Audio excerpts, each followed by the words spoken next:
Hi everyone, I'm Anne-Marie from brambleberry.com and soapqueen.com. And this is my friend Courtney. Hello! Courtney and I have made soap a couple times before, and I've invited her on set so she can make soap alongside me. So excited. Kind of like you guys who are new and beginners, and we're gonna get started. Awesome, let's do it.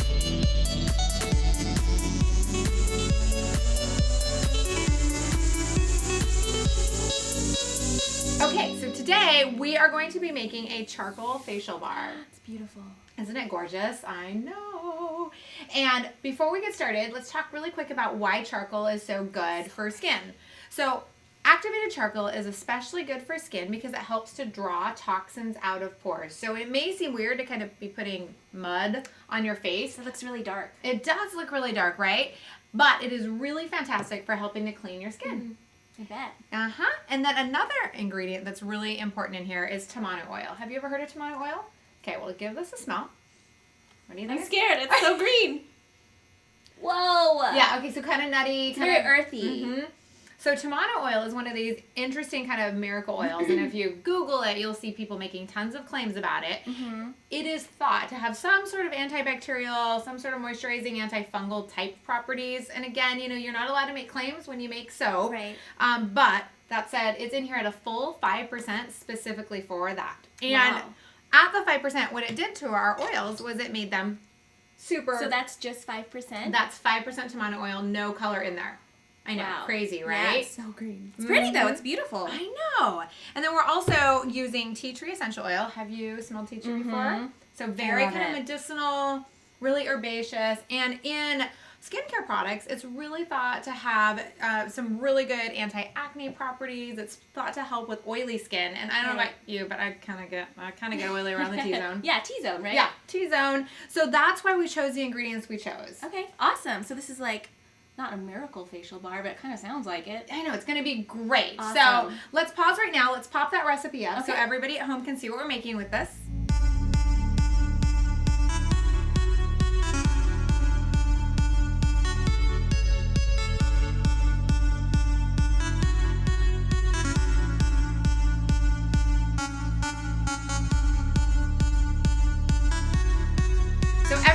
Now knows what we're making, but I'll tell you because you're not in on the secret. No idea. So we've got coconut oil, olive oil, some palm oil, castor oil, which really helps with some of that lather and stability, and then the Tamanu oil. And everything's already in here. Everything's already in here. We've got our distilled water here. We've got sodium lactate, which is like basically a salt, and it's going to help harden our bar faster so we can pop it out of the molds quicker. Awesome. And interestingly enough, with this particular recipe, we did a full 15% water discount. And so what that means is we're using 15% less water than the recipe calls for. So when you are using your stick blender, this little guy, I want you to make sure that you only bring this to a very light trace. And so what that means is when you see that the oil and the lye water have mixed together, you kind of, you turn your stick blender off. Okay, so this is going to get thicker faster than a normal cold process recipe. You know, it's going to get thicker faster as soon as we add our charcoal, because this is basically a clay that draws moisture to it. That's how it draws toxins out. And so it's going to get thicker faster then. And before we do that, I just want to bring your attention to the fact our molds are behind us. Okay, so got it. When we make our soap, we're going to want to make sure, be careful so we can get the molds on there. Okay. First thing we need to do, suit up for safety. So, get our Soap Queen goggles on. So cool. Yeah, you look obviously phenomenal in them. I like them. Yeah, right. And then like they have black. little, and then they have little, a little lip here to protect for any potential, potential sploops. Is that a technical term? Sploop is a technical Yes. term. Yeah. So when you and I have made soap before, have you ever gotten any sort of lye burn or anything? No, fortunately not. But I do get phantom lye burns. Oh, where you're I think it's all in my head. Totally. Where you're like, I'm itching. Yeah. And there's nothing there. No. Yeah. Yeah, absolutely. But just in case there's anything real that happens, we're wearing our gloves, our goggles, our long sleeves. Well, I always soap with you, so we're always like covered head to toe. Safety conscious first, yeah. right? Because you only get one set of eyes. Like, don't want to mess that up. One set of eyes. Yep. Yes. All right. So we have everything laid out. We've got our charcoal here. And before we get started, one word on the charcoal. This stuff is micronized so fine Okay. that if you put it in and you do not mix it a little bit with your stick blender first before turning the stick blender on, imagine where all that charcoal is going to go.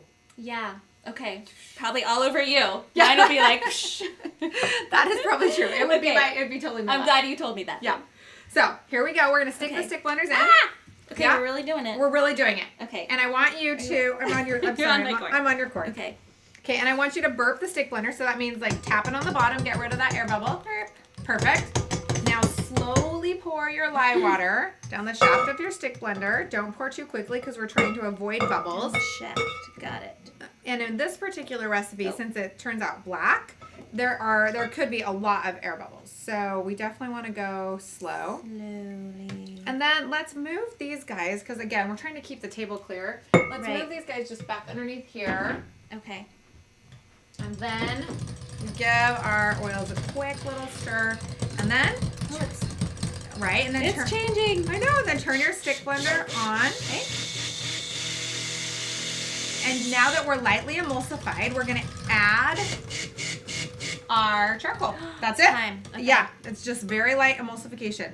So do you see the poof already happening? Yeah. Mm-hmm. All of it. All of it. Too late. I did it. Okay. Okay. No, and then slowly, right? Yeah. Trap the charcoal, Okay, move mine it is down. really spreading. Yours Mhm. isn't. Woo! Okay. Then, whoop, make sure you're not, did you hear that sound? Yeah. That was air bubbles. Okay. Don't have any air bubbles in.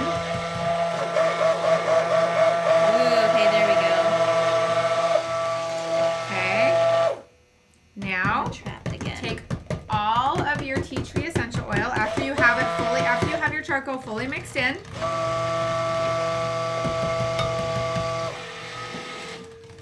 Okay. And then add your tea tree essential oil. Slowly. Mm-hmm. And then use your stick blender to get that fully mixed in.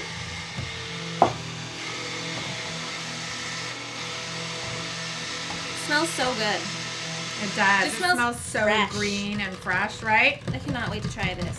Now, I want you to notice that there is a whisk right here for you. So Okay. when we're getting ready to pour, if you're, let's see, did you get trace I yet? have a lot on the sides. Should Oh, I yeah. try and get that? If you Just can. there? Okay. Let's see if you got trace. So trace is when you pull your stick blender out and you kind of drizzle. Do you see faint I trailings? don't think I have trace yet. Okay, so stick it back in, burp Okay. it, Burp, burp, burp, and then burp. and do that. And while you're doing that, because I'm at trace, Okay. I'm going to get our molds. Okay. I'll just keep plugging away here. Yeah, just get to trace and one mold.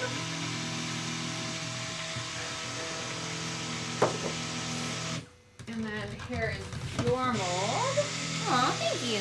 You're welcome. And I'm going to. All right, you're probably think good. I am? Oh yeah. Yes. Look at Oh, that. Do you see yeah. the trace, the trailing? That might be perfect trace. It is basically the most perfect Yeah. trace. You're obviously a natural. So go ahead and take your stick blender.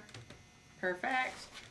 And now what I want you to look at is this is the Brambleberry 12 bar rectangle mold. It's really great to use. It does need a little bit of insulation after we're done. So Okay. start pouring. And if you notice your soap getting grainy at all during the pour, that's what the whisk is for. So don't quite pour all the way to the top. Get like, Okay. I don't know, an eighth an inch away. And this makes a really nice bar to hold in your hand. It's kind of perfect. I'm excited to try this out. I don't really have a good face soap right now. Like, Oh, really? I'm in between soaps, you know? Mm-hmm. Trying new stuff. I know how that goes. We have been testing this recipe for a few months here, actually, and it's kind of become a staff favorite for sure. Awesome. My goggles are kind of fogging a little bit. Are they? That's because they have such a nice airtight lock. Yeah. Which is good, again, for safety. So these are going to need to sit for 4 to 6 weeks before you use them, especially because since this is a facial soap, we want it to be extra gentle, and that 4 to 6 weeks is going to really help with that. How is the consistency of your soap looking? It looks like pudding. It's Oh, beautiful. it's beautiful. Okay. I mean, if I do say Wonderful. so myself. If it was starting to separate at any point or starting to kind of look grainy, I don't that's see that. when we would be using that's when we'd be using, So why does Our that, whisk. why would it get grainy? you know, sometimes the emulsion starts to break down, especially after the additives. Oh, right. Yeah. So now that this is done, And I've poured all of mine. I'm going to put this behind me. And the final thing we're going to do is we're just going to use 99% rubbing alcohol. Oh, look how much thicker your trace is. Do you see that? How yours is more mounded? So the way you can get rid of the mound is kind of just shake. There you go. Just kind of, yeah, there you go. Oh. Yeah, did you see that? Yeah, it's kind of pretty though. It's really pretty. Oh, do you see that bubble? Yeah. Done. Nice. Bubbles be gone. So this is 99% rubbing alcohol. And we do this to avoid something called soda ash. And soda ash isn't that big of a deal, but it's where the salt of the bars creep to the top of the surface and kind of make this gray or white. Literally, it looks like ash. Yeah. It's fine. There's nothing wrong with it. See the oh fog? my goodness. I can see out of one eye though. Why do you have so much fog on one eye? I really want to take them off, and I know I'm not You supposed can to. in just a second. Hang on. Okay, so what we're going to do, let's move these out of the way. And so you can see I've got the heating pad set up down there. Out of my one eye. Yeah, so try not to, let's just move them out of the way. I'm going to let you do mine. Okay. I'll hand it off. This I'll is just let your you do secret that. way of trying to make me work more, right? Is that what just happened? I just wanted more camera time. Hello. Yeah. Okay, and now you can take yours off. You ready? Yay! Woo! Now, of course, we can take our gloves off right now too, but I do, when you help me clean up. That wasn't in the deal. Okay, I'm gonna help you. We're gonna put more gloves on because Oh, obviously the soap that's here and is in this guy is still could burn you. Yeah, Bernie. So I made this earlier. Gorgeous. Do you want to try and pop the first one out? Of course I do. All right. I'm excited to see you just to figure out what. Oh my goodness! It's easy. Totally. It's so easy. Oh, look how pretty that This is. is very pretty. You did a great job. And it smells good. I guess I You did made a great, this earlier. I was like, I did a great job with this. Wait. But I mean, unmolding is. Oh, do you feel how soft it is down here? Isn't that interesting? Ooh, yeah. So that's because the bottom of the silicone obviously doesn't let any air in versus the top and the sides, a little bit of air is getting in. So how long has this been in here? You know, that's been in there for 4 days. Wow, it's still pretty soft for 4 days. But Yeah. this will harden right up. It'll when you harden take right it up, yeah. So 4 to 6 days, pull it out, and then, or you might be able to get it out after just 2 to 3 days. It really depends on how thick your trace was to start with, and then let them sit out, and then they'll get hard. And after 4 to 6 weeks, they'll be ready to use. I can't wait to hear what you think about this when you use it. Yeah, I'll let you know. All right, guys. Thanks so much for watching us make soap. I can't wait to hear what you think when you use these bars as well. Make sure to hashtag your soap creations, hashtag soap share on Instagram and Twitter so I can see them, or post them on the Brambleberry Facebook wall because I really do love to see your creations. Until next time, thank you and happy soaping.